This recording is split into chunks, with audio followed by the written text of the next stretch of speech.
Hi friends, welcome to mom's kitchen. ఇప్పుడు hotel స్టైల్లో మిరియాల రసం ఎలా చేయాలో చూద్దాం. ఇప్పుడు ఒక కుక్కర్ తీసుకొని అందులో 2 టమాటాలు, 2 ఆనియన్స్ కట్ చేసి వేసుకోవాలి.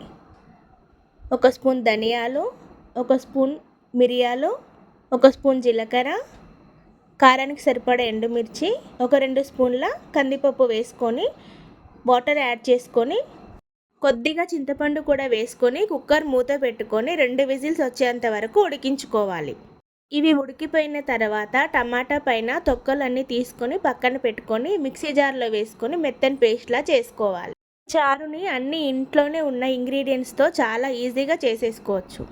ఇప్పుడు స్టవ్ ఆన్ చేసుకొని ఇంకొక గిన్నె పెట్టుకొని అందులో 2 టేబుల్ స్పూన్ల ఆయిల్ వేసుకొని 1 స్పూన్ ఆవాలు, 1 స్పూన్ జీలకర్ర, ఎండుమిర్చి, వెల్లుల్లి, కొద్దిగా పసుపు కూడా వేసుకోవాలి. మనం ముందుగా పేస్ట్ చేసి పెట్టుకున్న మిశ్రమాన్ని కూడా వేసుకొని 2 నిమిషాలు ఫ్రై చేసుకోవాలి. ఇప్పుడు ఇందులో తగినన్ని వాటర్ యాడ్ చేసుకొని టేస్ట్కి సరిపడా సాల్ట్ వేసుకొని కరివేపాకు, కొత్తిమీర, పులుపుని బ్యాలెన్స్ చేయడానికి ఇలా కొద్దిగా బెల్లం వేస్తున్నాను. దీన్ని ఒక 5 మినిట్స్ మరిగించుకోవాలి.